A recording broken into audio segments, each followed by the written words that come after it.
Viewers, welcome back to my channel. और आज मैं आपके लिए लाई हूँ एक न्यू बैक्टीरिया माइक्रोबायोलॉजी के लैब से।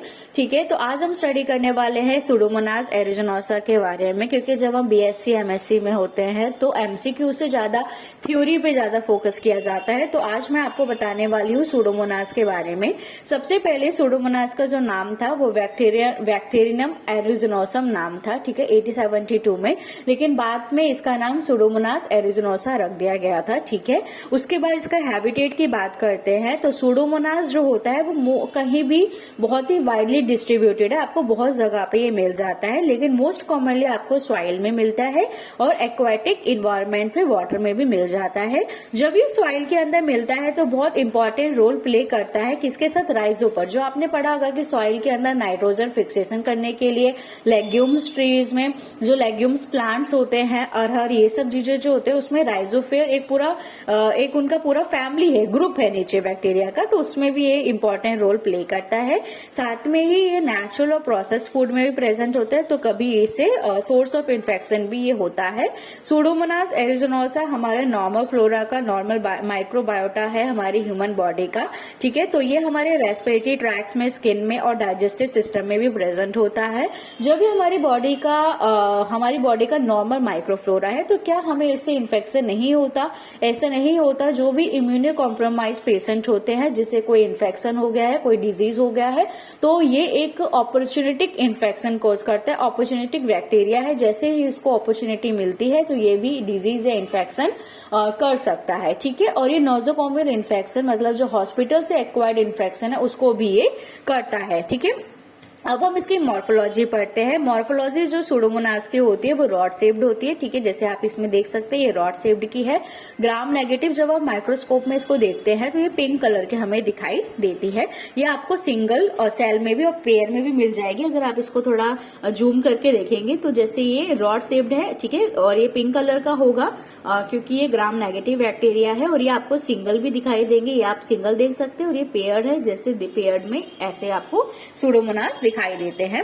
साथ में सुडोमोनास एरिजिनोसा मोटाइल होते हैं क्योंकि इसके पास होता है फ्लैजेलम। ठीक है, क्योंकि एक फ्लैजेला होता है तो इसको हम फ्लैजेलम बोलते हैं, जो कि इसके टिप ऑफ द सेल पे प्रेजेंट होता है। कल्चर कैरेक्टरिस्टिक्स में देखें तो ये 4 डिग्री से 44 डिग्री सेल्सियस पे इजिली मीडिया पे, सॉलिड अगर मीडिया पे ग्रो कर जाता है। हायर टेम्परेचर इसको ज्यादा चाहिए होता है ग्रोथ के लिए। ठीक है, अगर हम नॉर्मल मीडिया पे देखेंगे, नॉर्मल अगर आपका एससीडीए है या फिर आपका न्यूट्रिएंट अगर मीडिया है तो इसमें ये फ्लैट कॉलोनीज आपको दिखाई देगा विद अर्थी या फ्रूटी ऑर्डर के साथ। ये इंपॉर्टेंट है इसका कि सुडोमोनास की जो ग्रोथ होती है उसमें हमें अर्थी जैसे मिट्टी की खुशबू आती है वैसी, या फ्रूटी ऑर्डर हमें फ्रूटी जैसी खुशबू उसमें हमें आती है। ठीक है, लेकिन इसका जो इनरिचमेंट मीडिया होता है, जो मेन मीडिया होता है जिसपे ये अगर प्रेजेंट है तो वो ग्रो होता है, वो होता है सीए मतलब सेट्रीमाइड अगार। ठीक है, सेट्रीमाइड अगार के अंदर ये येलो कलर का, ये ब्लू कलर कॉलोनीज हमें दिखाई देता है। हमें दूर से पता चलता है कि यस सीए अगर हम रख रहे हैं और उसमें सुडोमोनास की ग्रोथ आ रही है तो वो येलो ग्रीन कलर की होगी। और इसमें अल्ट्रावायलेट लाइट के अंदर हम देखेंगे, ठीक है, detect the presence of fluorescence इसके अंदर प्रेजेंट होता है सुडोमोनास के अंदर, जिसकी वजह से ये येलो ग्रीन कलर तो देता है, लेकिन साथ ही में अल्ट्रावायलेट लाइट अगर यूवी लाइट में हम देखेंगे तो वो चमकता हुआ हमें साइनिंग में दिखाई देता है। ठीक है, अब हम पढ़ते हैं बायोकेमिकल कैरेक्टरिस्टिक के बारे में। ठीक है, ये मैंने एक टेबल फॉर्म में बना है, आप इसको पॉइंट में भी नोट डाउन कर सकते हैं, ऐसे भी कर सकते हैं। ठीक है, इसके अंदर कैप्सूल जैसे कि स्टेफाइलोकोकस ऑरियस था वो कैप्सुलेटेड था, लेकिन ये नॉन कैप्सूल, इसके ऊपर कोई कैप्सूल प्रेजेंट नहीं होता। रॉड शेप्ड का होता है, ग्राम नेगेटिव होता है, इसलिए पिंक कलर देता है हमको। ठीक है, कैटेलेज पॉजिटिव होता है, ऑक्सीडेज पॉजिटिव होता है। ऑक्सीडेज पॉजिटिव एक ऐसी इंपॉर्टेंट कैरेक्टरिस्टिक है जो इसको सारे बैक्टीरिया से अलग करती है। तो ऑक्सीडेज पॉजिटिव ये हमें होता है जब हम इसका बायोकेमिकल टेस्ट करते हैं। ऑक्सीडेज डिस्क आती है छोटी छोटी, जो कि पहले ग्रे कलर की होती है, बाद में पर्पल कलर में चेंज हो जाती है, तो ये उसका कंफर्मेशन टेस्ट होता है। Citrate positive, methyl red negative और ये वीआर नेगेटिव और ऑक्सीडेटिव फर्मेंटेटिव ऑक्सीडेटिव नेचर रखता है। कोगुलेज नेगेटिव, जबकि स्टेफाइलोकोकस ऑरियस जो होता है वो आपका कोगुलेज पॉजिटिव होता है। DNAs negative, urease negative, gas नहीं बनाता, फर्मेंटेशन नहीं करता।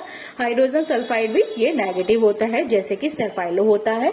हीमोलाइसिस बीटा हीमोलिटिक होता है। मोटिलिटी इसमें होती है क्योंकि ये सिंगल फ्लैजेला देता होता है इसके पास।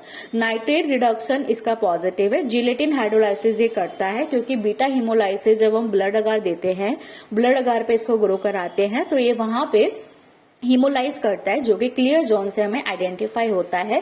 पिगमेंट प्रोडक्शन इसका कैसा है, ये पॉजिटिव पिगमेंट प्रोड्यूस करता है। येलो और ग्रीन या ब्लू कलर का पिगमेंट इसमें होता है।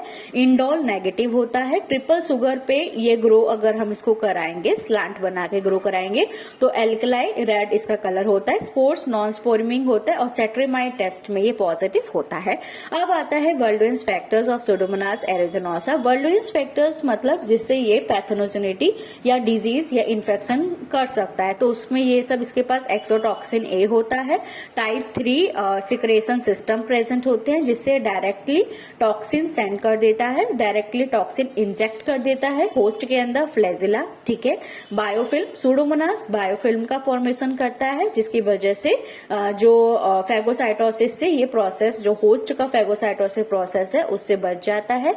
एलिजोनेट लिपोपॉलीसैकेराइड बिकॉज ये ग्राम नेगेटिव होता है। प्रोटीएज सच एज इलास्टेज जिससे ये फैगोसाइटोसिस प्रोसेस जो होस्ट का होता है उससे ये बचता है। तो इनसे ये सब चीजें इसके पास होती हैं जो कि इसके वर्ल्डविंस फैक्टर्स है, मतलब डिजीज कॉज करने वाले फैक्टर्स होते हैं।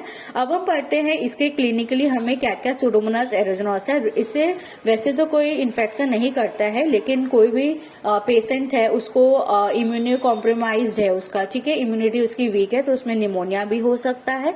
सेप्सिस ब्लड में इन्फेक्शन कर सकता है। बैक्टीरिया और यूरिनरी ट्रैक इन्फेक्शन जनरली जो कि पेशेंट डायलिसिस पे हैं उनके जो डायलिसिस पे हैं तो वहां से यूरिनरी ट्रैक इन्फेक्शन होने के चांसेस होते हैं क्योंकि ये हॉस्पिटल एक्वायर्ड इन्फेक्शन कोज करता है। आप हॉस्पिटल में गए हो, हॉस्पिटल में एडमिट हो, वहां पे कुछ ऐसा कंटामिनेशंस है, ठीक है, जिससे अच्छे से वॉशिंग नहीं हुई, यूटेंसिल्स की जो भी यूज होता है वहां पे अच्छे से वॉश नहीं हुआ तो उससे भी इन्फेक्शंस आ जाते हैं।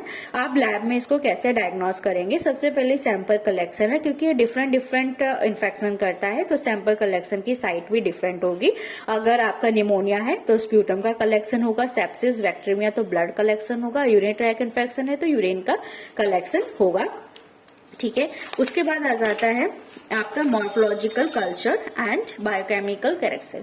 आप ये देख सकते हैं, मैंने इसको हाइलाइटर से ही किया है क्योंकि ये ऐसे ही दिखता है न्यूट्रिएंट अगार पे भी और आपका सीए अगार पे भी ये आपको ऐसे ही कलर का दिखाई देता है। ठीक है। ये आपको जो आप देख सकते हैं मॉर्फोलॉजिकल कल्चर बायोकेमिकल कैरेक्टरिस्टिक्स में आपको ऐसे दिखाई देता है, सेम ऐसे ही दिखाई देता है, हाईलाइट जैसा दिखता है वैसे ही आपको दिखाई देता है। ठीक है। ओके।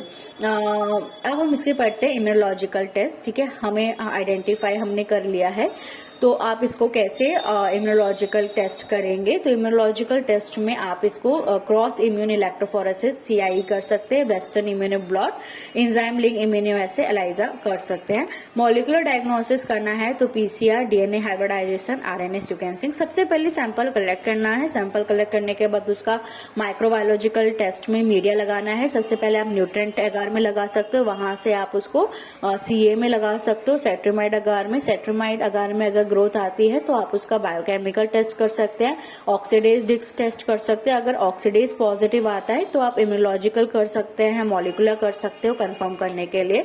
इसके ट्रीटमेंट जो है वो फर्स्ट लाइन थेरेपीज में ये सब एंटीबायोटिक्स आप दे सकते हैं, जैसे सिफेलोस्पोरिन हो गया, अमाइनो ग्लाइकोसाइड्स हो गया, फ्लोरोक्यूनिनॉल्स हो गए, ये आप दे सकते हो ट्रीटमेंट के लिए। इसका प्रिवेंशन यही है, hygienic regular use of gowns, gloves आप पहने और केयरफुली क्लीनिंग करें क्योंकि ये हॉस्पिटल एक्वायर्ड इन्फेक्शन करते हैं तो हॉस्पिटल्स में जो भी आपके रेस्पिरेटर है, कैथेटर्स है, इन सब इंस्ट्रूमेंट का अच्छे से केयरफुली क्लीन होने चाहिए क्योंकि ये नॉर्मली नोजोकोमियल इन्फेक्शन को करता है। ठीक है। इंडस्ट्रियल यूज इसका बहुत अच्छा है क्योंकि ये वेनिलिन प्रोड्यूस करता है, सुडोमोनास एरिजिनोसा, जो कि एक नेचुरल फ्लेवर देता है जो यूज होता है फूड, कॉस्मेटिक, फार्मास्यूटिकल प्रोडक्ट्स में। रेमेनोलिपिड्स प्रोड्यूस करता है सुडोमोनास, जो कि एक एंटी माइक्रोबियल प्रॉपर्टी होती है जिससे सेल्फ लाइफ फूड की बढ़ जाती है। प्रोटीएज एंजाइम को बनाता है जो कि आप फूड और टेक्सटाइल इंडस्ट्रीज में यूज होता है। आपके पास पता है कि सुडोमोनास एरिजिनोसा पिगमेंट को देता है जिससे ये बायो पिगमेंट की तरह यूज होता है as a colouring agent. Thank you.